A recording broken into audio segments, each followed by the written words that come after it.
Hello, welcome everyone. My name is Marissa Riccardi and I run global marketing, branding, and event management here at NYSE Euronext. Just to reiterate, there are a few empty seats here in the front row. Don't worry, we won't put any cameras on you if you want to take a seat up in the front. I think we're also going to add some chairs to the side, so feel free to come in. I wanted to thank you all for joining us today. I think we lucked out with the weather. Last time I checked, it wasn't raining, so hopefully between the rain and the protesters, you didn't have any issues coming inside today. This is our third time hosting the Executive Marketing Summit in partnership with the Wall Street Journal. I have to say that every year it continues to improve. Just some of the minor changes for those that have been here in previous years, the layout, the audience, the diversity of speakers today. I'm really thrilled, and I just want to thank the Journal and the NYSE Marketing and Events team for collaborating to put on another great event. Specifically Randy Jenkins, Michael Rooney from the Journal, Beth Aporto, and Erica Burrow on the NYSE side. Thank you very much, in case I forget to thank you at some point today. This year, we're also excited to include Interbrand as part of our daily festivities.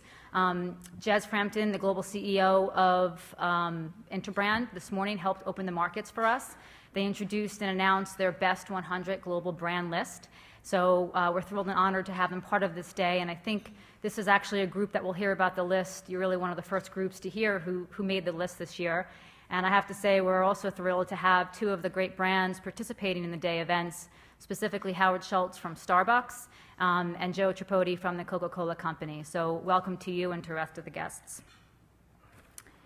So before I introduce Michael Rooney from the Journal, just to get the program started, I just wanted to explain a little bit about what we're going to do in terms of the agenda. I think it's pretty self-explanatory. It's a diverse group of content, all marketing related, but surprisingly, from a B2B company, you're going to see a lot more focus on fashion, e-commerce, and skateboarding with Tony Hawk, who I think is probably the reason why you guys are mostly here, not to hear me or Michael talk, but for the content. So again, diverse group of audience, a diverse group of speakers, and we're really happy to have everyone here. So we're also going to, this time, different from last time, we're going to have a bit of an interactive session. Michael will kick it off with the first question, but basically we've installed text-to-technology where we're going to be rewarding attendees with prizes for answering questions. There'll be marketing-related questions, no trick questions. They'll appear up on the screen, and you just text your answer on your mobile device, and we will randomly choose the winners. You go to the end of the room, the back of the room, to pick up the prizes, or we'll just call you because we will have your number. I think that one of the prizes today is a seat and a spot, I should say, on the closing bell podium. And if it isn't one of the prizes, it is now. So whoever wins that one, it's an amazing opportunity to help us officially close the markets. So without further ado, I'm going to introduce Michael Rooney. He is the Chief Revenue Officer of the Wall Street Journal. And what that means is obviously not only being responsible for generating ad revenue, but really helping to develop integrated sales and marketing programs for clients. He's a big advocate of brand advertising and really helps me, as well as a lot of other marketing officers out there, with delivering a great program to help show return on investment and the value of brand advertising. More recently, he has helped introduce some social media partnerships and programs such as the new Journal iPad application, and we're thrilled to again be hosting this event for the third year in a row with the Journal. So with that, it's a pleasure to welcome Michael to the podium, and I think has a few short remarks as well. Thank you, Marissa. Thank you, Marissa, and good afternoon, everyone. These two young men over here, I know they came for autographs, but I think they're budding journalists as well, so I'm excited to see you guys here. Keep taking notes. NYSE Euronext is a valued partner of the Wall Street Journal, and we appreciate the opportunity to be here, so thank you. We have a very exciting lineup today of speakers. Joe Tripodi, who was mentioned, an old buddy from Coca-Cola, Harold Schultz, and Angela Arendts from CEO of Burberry. So welcome to you and all the other great speakers today. It promises to be a thought-provoking afternoon, starting with the first interview, Tony Hawk. Tony exemplifies the themes of today's conference, having built a world-class global brand out of his own name. He is the most accomplished skateboarder in history. Tony parlayed his success into an astonishing corporate career, extending his reach into the worlds of sports equipment, video games, television, film, satellite radio, to name only a few. The insights that Tony brings to this marketing summit are invaluable, and I'm personally excited to hear his thoughts and ideas. Interviewing Tony this morning is the Wall Street Journal's sports columnist, and we weren't able to say that a few years back, sports columnist Jason Gay. And they'll be up in just a minute. For those of you who joined us in previous years, you know that we like to do things interactively and give out some prizes, as Marissa had mentioned. This year, we have a series of text-to-win sweepstakes throughout the course of the day. We will ask you a trivia question or a survey of your opinion. Everyone who texts in will be entered to win one of the wonderful prizes. So we encourage you to keep your phones handy, but ringers off. Before I turn the floor over to Tony and Jason, I'd like to begin the day with our first text-to-win trivia opportunity. We are giving away a skateboard signed by Tony. To enter to win, is it up there? There we go. To enter to win, just text your answer to 80, does that say it up there? 80672. And I'll read the question. Tony Hawk is one of the few skateboarders or CMOs ever to land a 900, one of skateboarding's most technical demanding tricks. What is a 900? 2 consecutive backflips performed on a skateboard in motion, 900 consecutive rotations performed on a skateboard on the ground, a 2.5 revolution aerial spin performed on a skateboard ramp. So to text for A, text WSJA, B, WSJB, C, WSJC. We will announce the winners following Tony and Jason's comments. And so let me welcome Tony and Jason up. Thank you, everyone.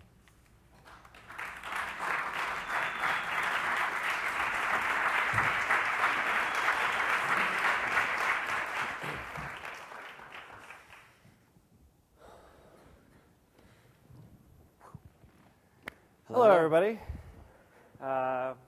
Well, I guess I'm going to reintroduce you a little bit more, just in case they haven't learned enough about Tony Hawk.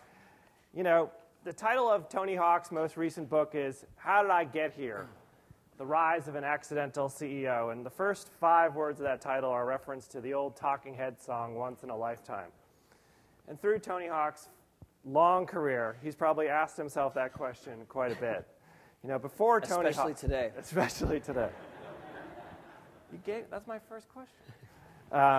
You know, before Tony Hawk, skateboarding was a passionate, daring sport that was often confined to the underground. Money was often in short supply, big sponsors were reluctant to sign on, and skateboarding was often mischaracterized and stereotyped and pushed to the fringe. Tony Hawk helped revolutionize and redefine this sport.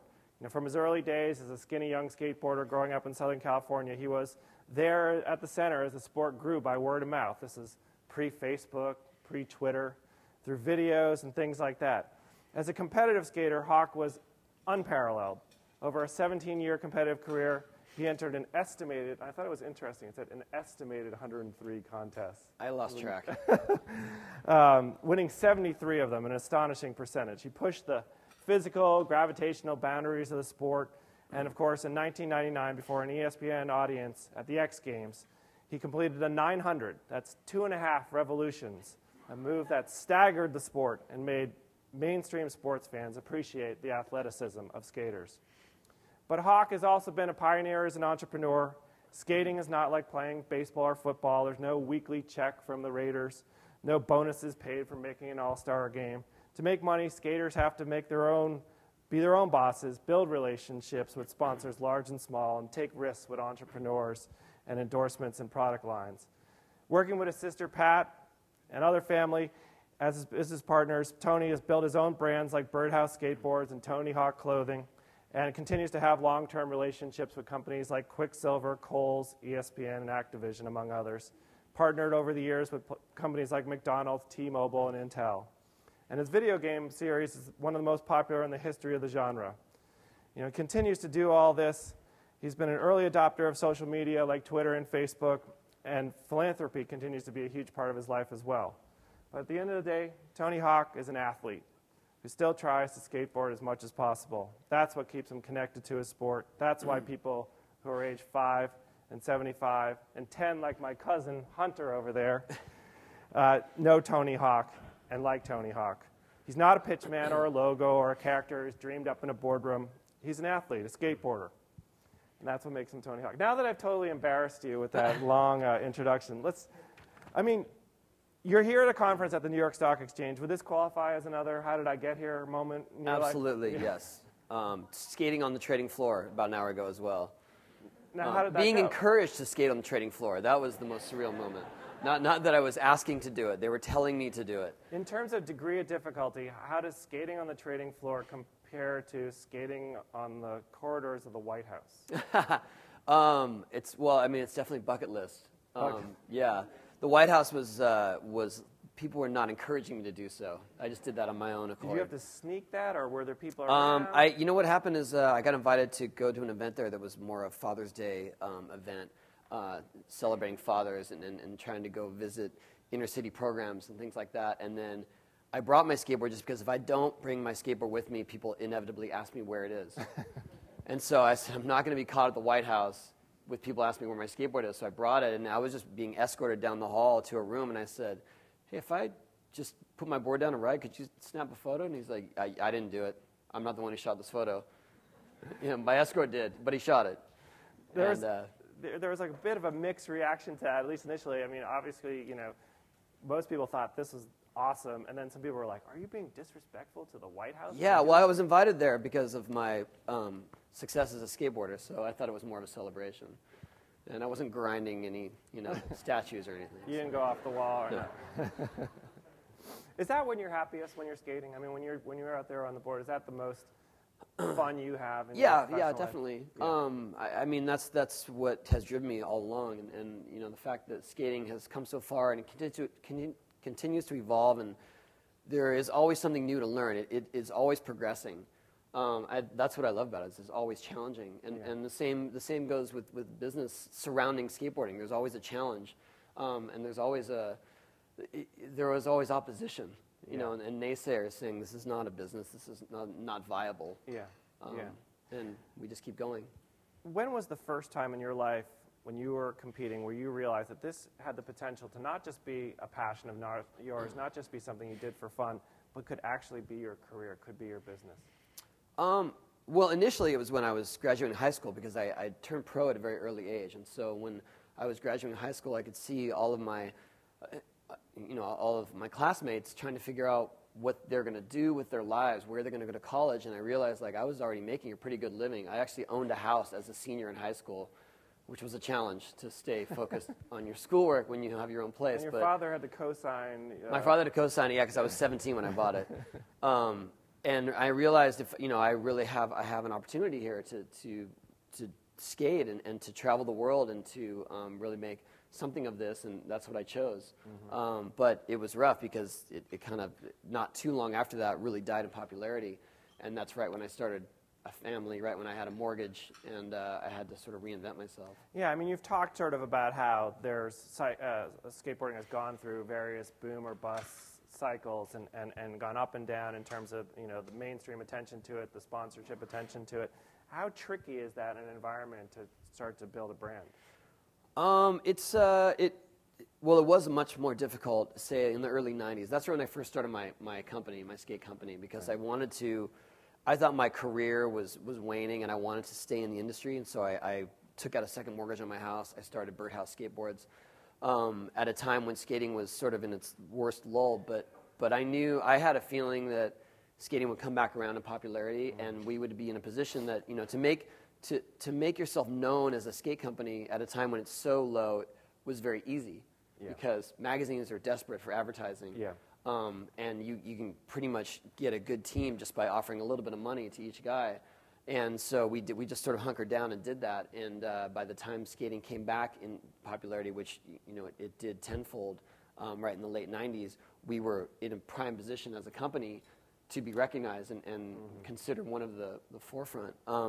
But before that, it was very, very difficult, because kids are this MTV generation, that we were catering to, they're very flavor of the month, and they're very savvy as to what's cool and what's not cool. And, your time is up very fast. I mean, a lot of people in branding and marketing feel it's the hardest market of all in terms of just sort of, especially try to create a long-term brand. Absolutely, but I think the key, especially in what I'm doing, is authenticity. You have to walk the walk. Yeah. And the minute you stop doing that or participating in it or not noticing the trends in it, it's obvious that you're clueless. Yeah. And they're over you. How do you do it? I mean, how do you stay connected to it?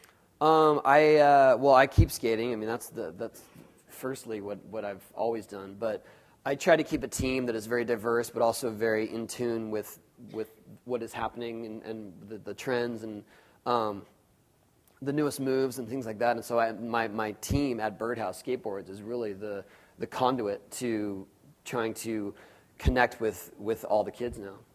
One of the most interesting things about your development as a business person is that you didn't have a template. There was no blueprint for you to base it on. You couldn't say like a golfer can say, I want to be like Arnold Palmer or Jack Nicklaus or a basketball player. We were definitely making up as we went along. Yeah, I mean, you were navigating roads no one had ever done before in your sport. And how hard was that? It was more intuitive than anything. It was, does this feel right? Does this seem cool? And I was always, people say, well, this is unfair to skateboarding because skateboarding has always been coveted and more underground and more of a personal thing. And when I was growing up, I enjoyed what it brought me in terms of self-confidence. And I enjoyed that it was different, but I always wondered, why are people not understanding what this is and how this is so amazing? And these feats, these physical feats these kids are doing are incredible. They couldn't really see past the hairdos and the music, and the lifestyle that was associated with it, and they just passed it off as sort of a novelty. And I always wondered, well, why don't people understand that? Because kids like daring things like this. Yeah. They like adrenaline. Yeah. And it wasn't until like the mid '90s when skating finally was on TV via the X Games and other media that the kids embraced it, and the parents finally embraced it. And I think that's having parents encourage their kids to skate, that was the breaking point. That was the tipping point of not just a fad anymore, because finally it's not this just rebellious activity. It's something the families enjoy together. Do you think it also helped that you had a skating generation come of age and have children of their own? And I think that definitely helps a bit, but not all of the parents of skaters were skaters themselves. No, of course. And I think they just see that what it gives to their children, the sense of self-confidence they have, the sense of creativity and freedom that they get from it. And some kids just they're not suited for team sports. Yeah. I mean, within skating, of course, there's this strong underground, strong do-it-yourself culture, and in terms of making decisions, how do you stay true to that as you build a business? Because along the way, you're working with people who don't come from the same background. That was a little bit more difficult, I'd say, 10 years ago, because that was sort of the protest, was that no, we can't have Nike can't come into this sport, they can't eat it up. And now, if you look at some of the most hardcore skate companies, they have been purchased by bigger companies, surf brands, things like that. Right. I don't want to say forgivable. It's just more accepted now. Yeah. Yeah. In your book, which I really enjoyed, there's you're very honest about this career you've had as a business person, because there's been lows along with the many highs along the way, and it's been kind of a trial and error, experimenting kind of process. Is that fair to say? Yes, definitely. Not everything that I got involved with worked over the last 10 years. Yeah. I mean, what's an example of something that, not necessarily a regret, but a real learning experience in terms of at my former partner at Birdhouse, we actually had a distribution company, and we would try to foster new brands into that, and sometimes invest in it through the distribution. And one brand that we brought up was a high-end denim company, when it was all about what kind of stains do you have on your denim, and $180 jeans, and after a couple of years, we realized not everyone wants $180 jeans. Yeah, yeah. And having a niche brand of denim was very tricky. Yeah. Especially when you're only selling it to Bloomingdale's or to Fred Siegel. And so we kept pouring money into it, thinking, oh, it's going to hit. And finally, I said, we got to get out. Yeah. Is simplicity a virtue in terms of a a partner relationship. I mean, one of the things that seemed to be a struggle with the jeans was that there are just so many various steps along the way. Yeah, and also we just weren't experts in clothing in general. Yeah. So that was our biggest mistake, was to jump into something so vast. Yeah. And not have anyone that is an expert in it in our company. Yeah. And so we learned a lesson and basically sold it for what we owed the banks and washed our hands. But at the same time, I mean, you took a big risk relatively early on in all this with venturing into kids' clothing. And that this was something that at the time no one was really doing. You saw an opportunity there. And we're talking about, real young kids who are excited about skating or excited about surfing. And so, that at the time was a pretty... Yeah, that was much more of a natural reaction, though, because I have 2 older sisters and an older brother. We all had kids, and we couldn't, and most of them were pretty young, and we just couldn't find cool clothes for them that we thought were, more of surf skate influence. It was like you dressed them up like little dolls, like Oshkosh Bagosh. That was it. That was all you really could do, or something very cheap. And so the idea was just to bring the skate style to smaller sizes. Mm-hmm. And we kind of ran into the same issues where we were diving into this, this area that we weren't experts in, but at the same time we really believed in it and we were passionate about it. And I mean, it was literally ran out of my sister's garage for a while, and then we got we got a small office building, and then suddenly we realized it's bigger than we can really handle with our expertise and with our staff, and we ended up licensing it to Quicksilver, right? Who subsequently now is exclusively licensing it to Kohl's, right? And Kohl's is a relationship you've had for now 5 years, 6 years. Yeah. And you're about to start a new relationship with them. I mean, this is a pretty. I mean, in this business, a pretty long-term. Oh yeah, absolutely. I think we're really happy with having our clothes there, and through doing that, have established a shoe brand that is available only there, outside of Quicksilver actually, and that's sort of the silver lining for us in terms of having our own company, because once we did it with Quicksilver and licensing to them, it was, we weren't really getting the profits of that. But doing the shoes directly, that was sort of the blessing. And, now, if I'm not mistaken, these are custom. You do not necessarily make a size 13 Hawk shoe. That is true. They end at 12. So that's just for you. They are, yes. Okay. Yes, but I mean, these are literally my skate shoes, and I am wearing the exact shoes that we sell at Kohl's. So it's not like we're trying to present some inexpensive version of skate shoes. This is the real deal, is what I'm skating in. Right. And one thing that's neat in the book, where there are lots of letters in there from customers. Some people like the products, some people don't like the products, but there are a bunch of people who write in, who have written to the company over the years and appreciate the fact that you guys have done a fair amount of affordable, manufacturing. That really was the goal with getting our clothing to a group like Kohl's, is just to make it more available and more affordable, because it was tricky to do a company like that, and knowing that it was mostly we're selling at Nordstrom or specialty shops, and it was relatively expensive. Yeah. And I would much rather have these styles available at a lower price point. Yeah. And people appreciate it, and we did the same thing with the skateboard line, because no one had professional grade skateboards at places like Toys R Us and Walmart and Target, and that was we set out to do that, and I ran into a lot of opposition through it, because they said, no, we can't have these bearings, they cost 10 cents each more. I said, but they roll, and and the ones that you're putting on Hot Wheels don't roll. I mean, I'm talking about Hot Wheels brand skateboards, or those SpongeBob skateboards. Like, they don't work. And that was it. That was the disconnect. It was these really junky products, or high-end $100 skateboards. And I felt like, why can't we have something in between? Yeah. And there was a lot of headbutting going on, but we finally, we're making $20 to $40 complete skateboards available now, and they work, and kids can learn on them, and kids don't get on them and get discouraged that they don't work and they don't want to skate anymore. Yeah, yeah.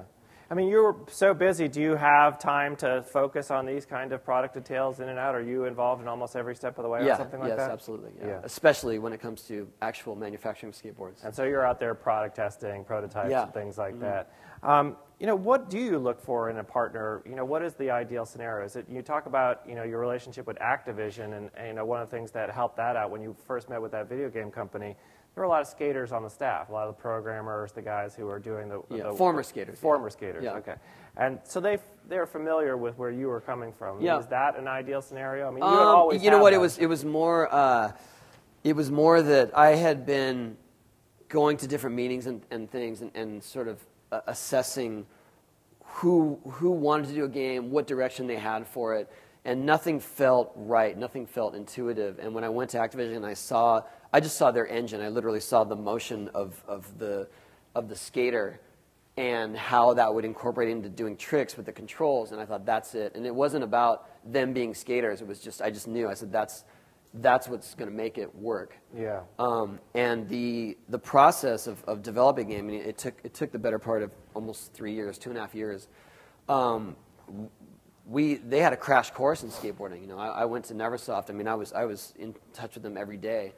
And this is like, for people who've probably seen video of, this is where you're in like that black neoprene suit. That's just one small part of it. Really? Yeah, I did that for one day of doing motion capture. And to be honest, when you're in that suit and you're so vulnerable in this like skin tight suit with all these silver balls on you, it's hard to perform your very most difficult tricks. Yeah. Or to have the confidence to be doing that in front of 18 cameras. And so that's kind of tricky, and a lot of it was animated from video. Yeah. They learned that later after we did a whole day of that, and they got the information. They said, you know what, most of the video stuff we have is from different angles, from big events, and we can use a lot of that. I knew you had confidence going into, you were talking with software companies about making a video game for years, but are you surprised at the longevity this has had? It's now in its 12th? No, it changed my life completely. I knew it was a good game. I mean, being a gamer and a skater, I knew it was a good game beyond just the skateboarding aspect, but I knew that skaters would like it, and to be honest, after the first game was released, I thought that it would inspire hardcore skaters to buy a PlayStation to play the game. That was sort of my goal. I thought, okay, I'm going to make a game that skaters will be proud of. Right. And before I knew it, it was taking off like wildfire, and just skaters were just calling it the game. Right. Did you get the game? So what are you talking about? Your game, the game. And then by the time we released the second one, we knew that it was much bigger than that. That it had much more resonance in the gaming community. That's still our second game is still the highest rated game ever in terms of reviews. Yeah. I mean, did you really get a letter? It's in here from somebody who said, "You're really good at skating in video games. You should try it in real life." I've had, beyond that, I mean, I've actually had moms come to me and say, "You're Tony, I didn't know you were a real person." Like you're like Super Mario. Yeah. Or no, I had one kid say, "You're named after a video game?"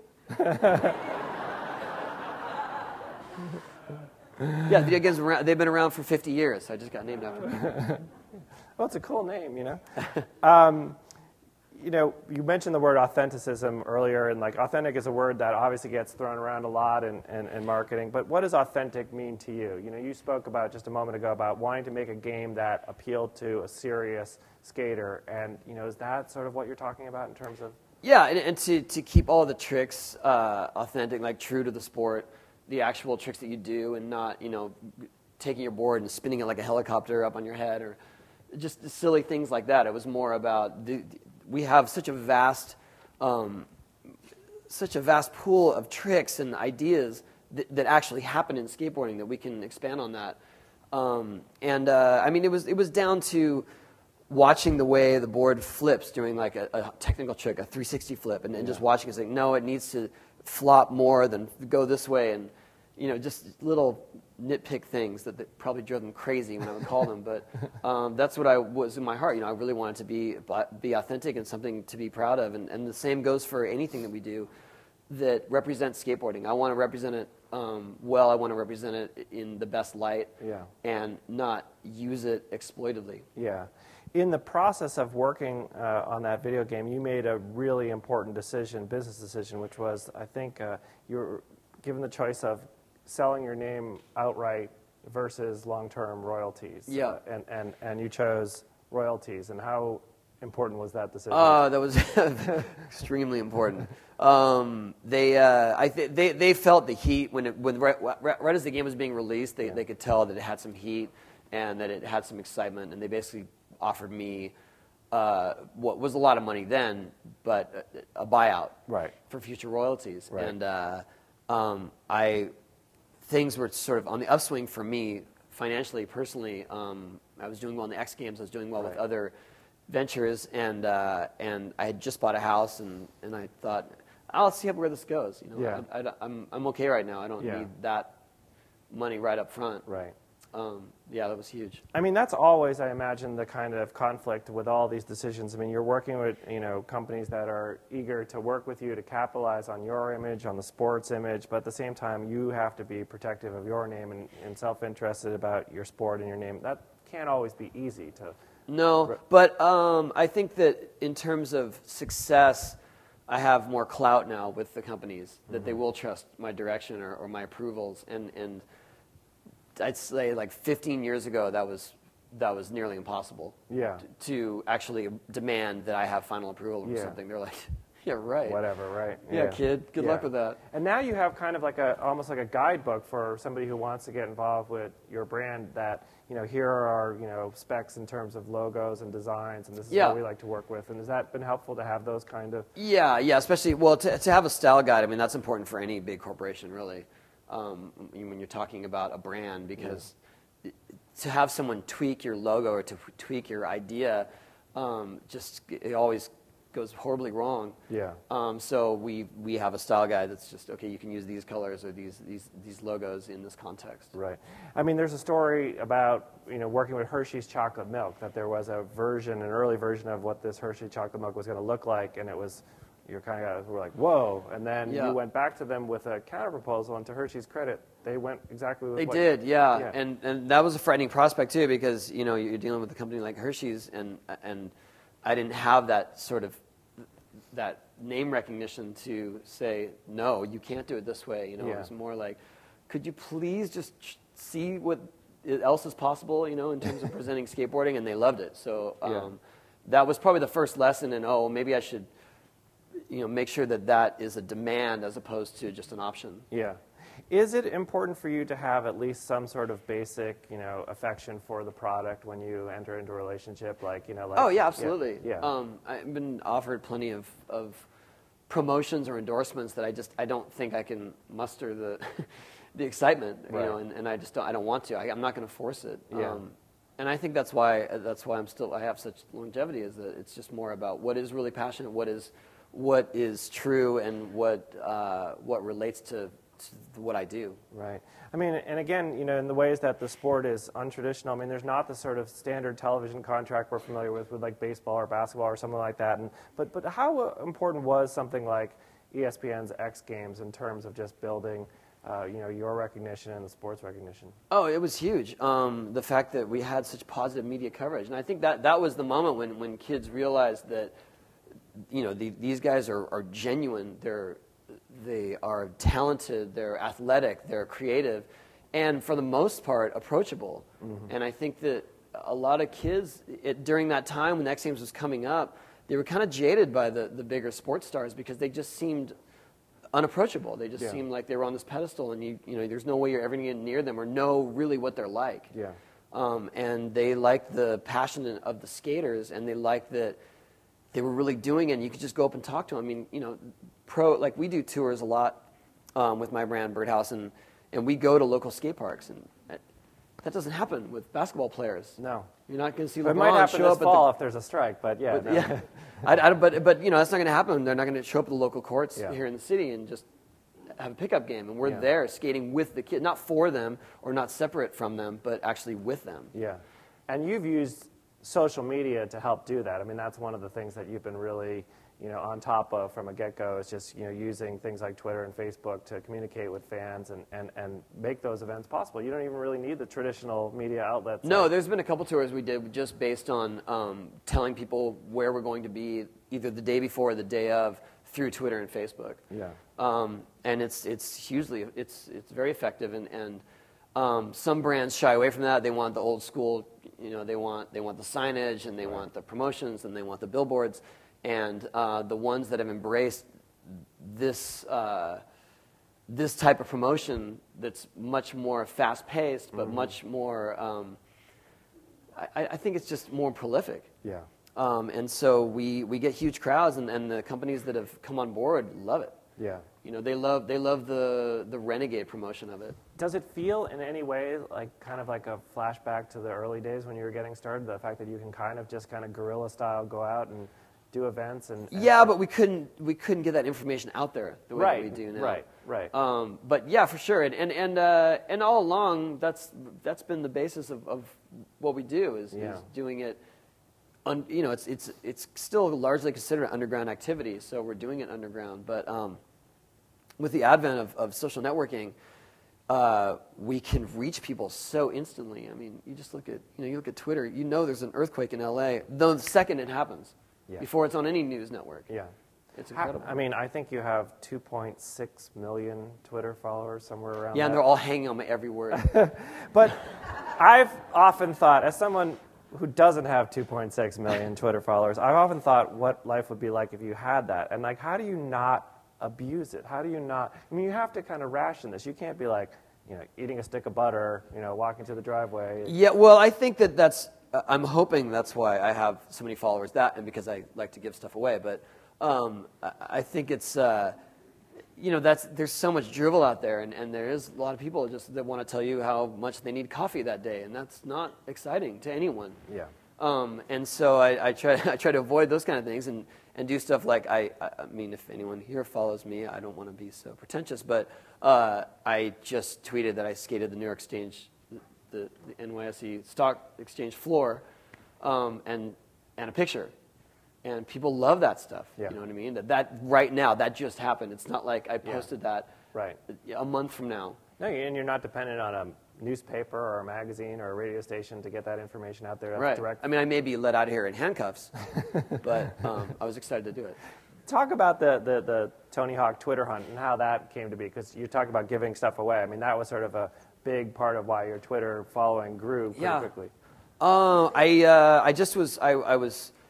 I just joined Twitter, and I saw how prolific it was. I saw that a lot of my friends were doing it, and how the information would travel so quickly about. I mean, just in terms of, say, skateboarding. If a new trick was invented, you knew it the minute it happened, and someone had a video of it or whatever. And I thought, what if I just dropped a skateboard off the side of the road and said, go find it.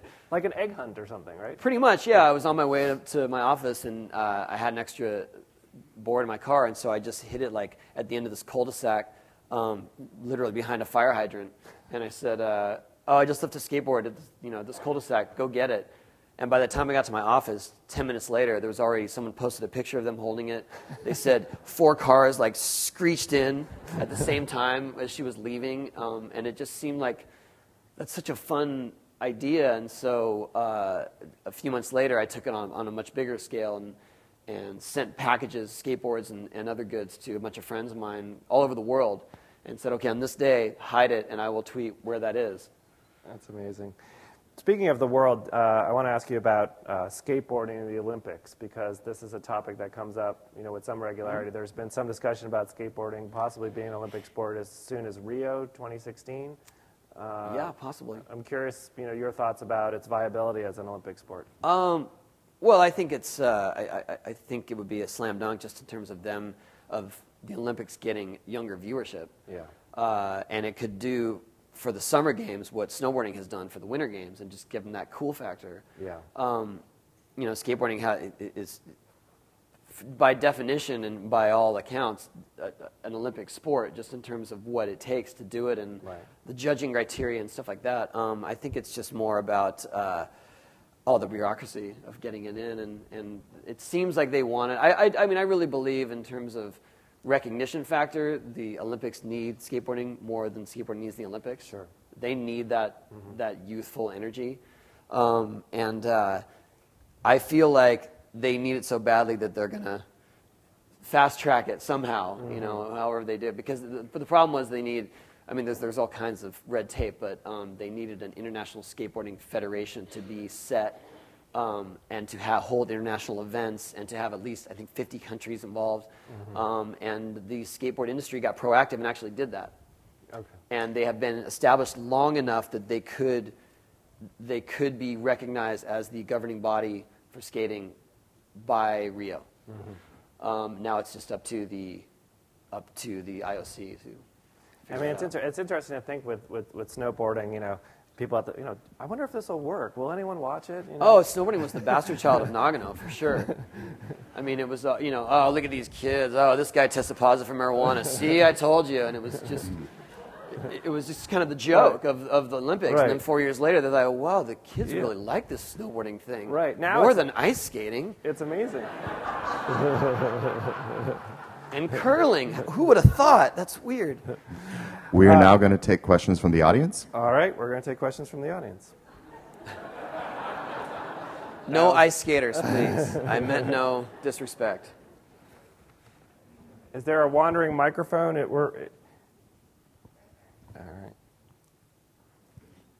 Curious what you do to monitor your brand, and is there anything that sort of surprised you, you know, in the way that you know consumers kind of own our brands, even though we try and manage them? Is there something that you've learned that was a surprise to you that the brand meant to people?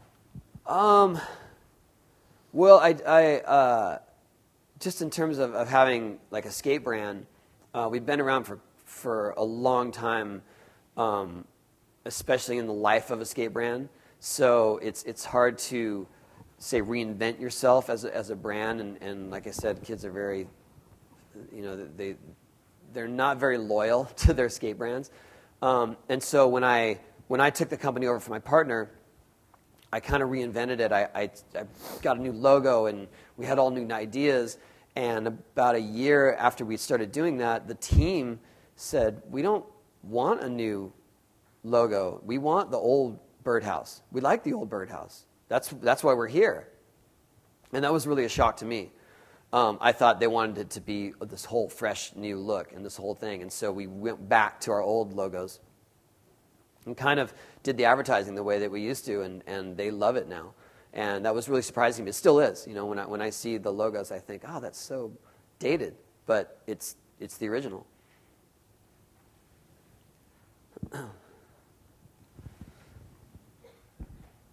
Just talking about holding events across 50 countries as you prepare for IOC, the IOC bid. I'm not preparing. Not you, but I'm watching it.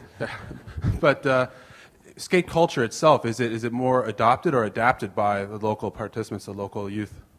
U.S. skate culture, meaning if it's more of a U.S.-centric origin. So. It depends on the country, but some countries have embraced it very quickly. And case in point, Afghanistan. There's actually a skate camp in Afghanistan to get kids active, and it's hugely successful. And it is the biggest ratio of girls to boys we've ever seen participating, because they didn't have some preconceived notion that it's mostly a male sport. And so it's almost half and half of girls and boys skating there. I think, but on the flip side of that, there's been a huge push to get skating big in China. And there are 2 world-class parks, one in Shanghai, one in Beijing. They have every opportunity to have the best skaters there, and people just aren't into it. So it's very hit and miss. My name is Gene Schaefer. I'm an athletic trainer here in New York City. And for those of you that don't know what an athletic trainer is, my colleagues, we're the ones that run out on the skate surface when Fix my neck. Some people have injuries. So one of the things that we're seeing, I think, Tony, you and I are about as young as each other, and we're seeing people in their 40s and 50s and 60s doing a lot of the same things that kids are doing in their 20s and 30s as far as exercise. And the person that holds the push-up record in our sports rehab and fitness facility is a 51-year-old restaurant owner, Dinosaur Barbecue, uptown. He did 69 push-ups in a minute. And so one of the things that we're starting to see is people our age and a little bit older staying active. What are you doing, and what are your colleagues doing around our age? Well, I just skate for the most part. I live in California, so I surf a bit as well. But it's really that's my main activity, and that's always been my main source of exercise. But just in terms of age, you know, when I was 20, people thought, oh, well, you're too old to skate, because the idea was that if you reach an age of responsibility, then you have to give it up because there's no career future in it. There's no career opportunities in it. And I kept skating, and then when I turned 30, it was like, oh my, he's 30, and he skates, you know. And when I first made my 900, I was 31, and it was because we were just testing the limits. We didn't know. We had no older generation that we could go by, because the older generation had to quit because they had to find jobs. So we were making it up as we went along, and so I'm definitely pushing the upper end of the age of professional skateboarder. I'm 43 now, but I made a 900 in May in Sweden, so I feel like I still walk the walk and I can justify being a pro. But I don't know, may all hit me here in a few years. I have no idea, but I'm gonna still go. I still feel good. 51, go for that.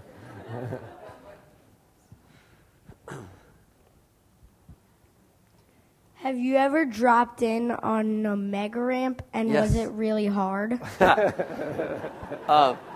Yes, the mega ramp is, he's talking about, if any of you have seen the X Games, that's what they call the big air. That's with the 50 and the 70-foot gap, and the quarter pipe that is 30 feet tall. Yeah, actually, I sneak into the practice sessions at X Games and ride that thing.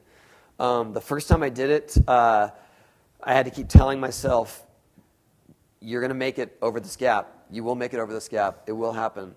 And I learned very quickly that as long as you stay on your skateboard up till the very moment that you fly off of the starting ramp, no matter what happens, you will clear that gap. Even if you're flailing and screaming, you're going to clear it because your momentum is going to take you there. And once you realize that, then it's okay. The most dangerous thing is if you fall before you get to that ramp, because then you slide up it and into the gap. But it's really scary. Definitely. Was the 900 hard for you? Yeah, 900 was definitely the longest I ever tried one move in my life, for about 5 years total, off and on. I broke a rib. I threw out my back. I cried a lot. Hi, Tony. How big is skateboarding in terms of, inline skates, things people choose to do, bicycling, other individual activities like that? And what kind of characteristics, personality characteristics are drawn to that? Well, I think it used to be someone that was really looking to do something different, and maybe didn't fit into other types of sports. Now it's much more... it's much more diverse now. I mean, some kids skate and play baseball. Some kids grow up skating just as a hobby.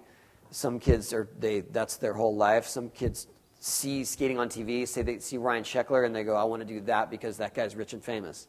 And that was never a motivation for us, so it wasn't that there was this big push like that. But in terms of numbers, more kids skate than play Little League now. And that's our American pastime, supposedly. So that's a huge...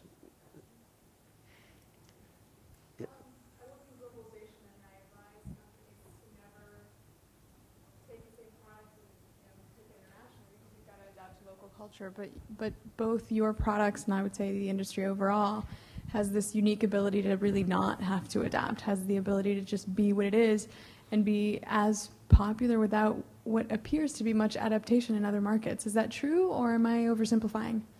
It's true, but when you boil it all down, it's a skateboard. It's a skateboard with four wheels and trucks, and so there isn't really much room for changing it to suit different countries. And I think that it is a very international language. I mean, if I talk to someone from Brazil and we don't speak each other's language at all, and he says, you know, I had a front side nose blunt slide revert, I know exactly what he's talking about, and he uses that terminology, and we connect on that level.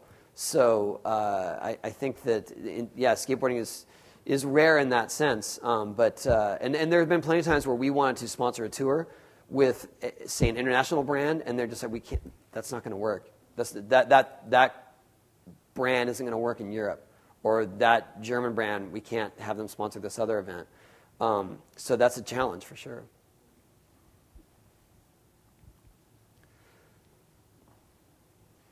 I want to ask a quick question just about the Tony Hawk Foundation and what you guys are doing in terms of building skate parks. I mean, most of them tend to be in low-income neighborhoods, places that have not had skate parks before.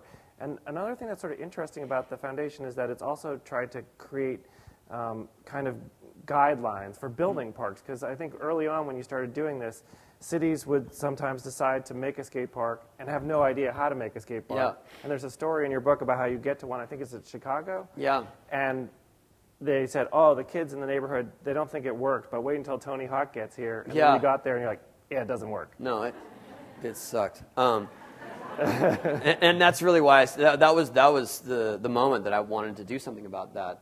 I wanted to change that cycle, because that was the problem, is the city would say, mostly the affluent cities would say, oh, we want a skate park in our neighborhood, and then they would have all these self-congratulatory meetings and say, yeah, we're going to provide for these kids, and then they would bid it to a sidewalk contractor that didn't know.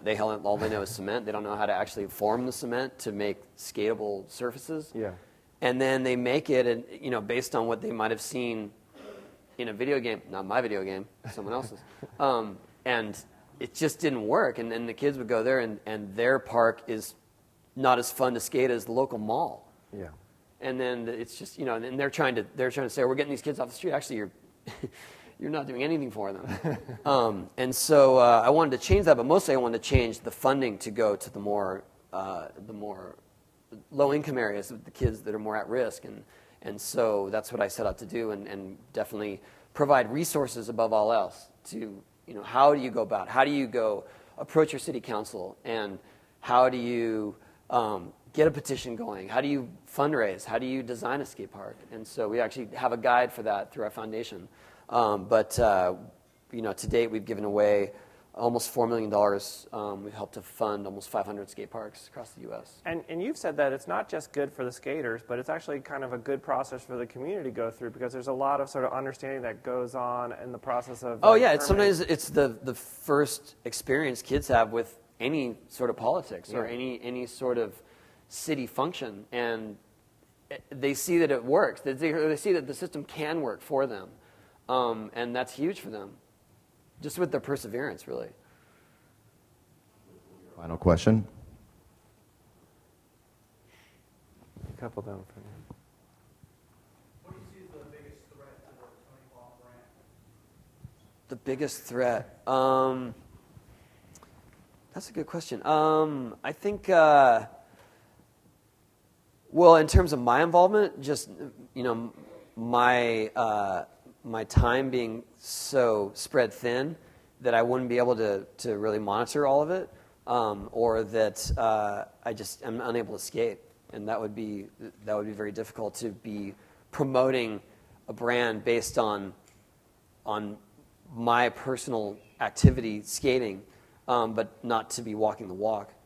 Other than that, there's plenty of there are plenty of people sort of copying our business model now, so we'll see where that leads.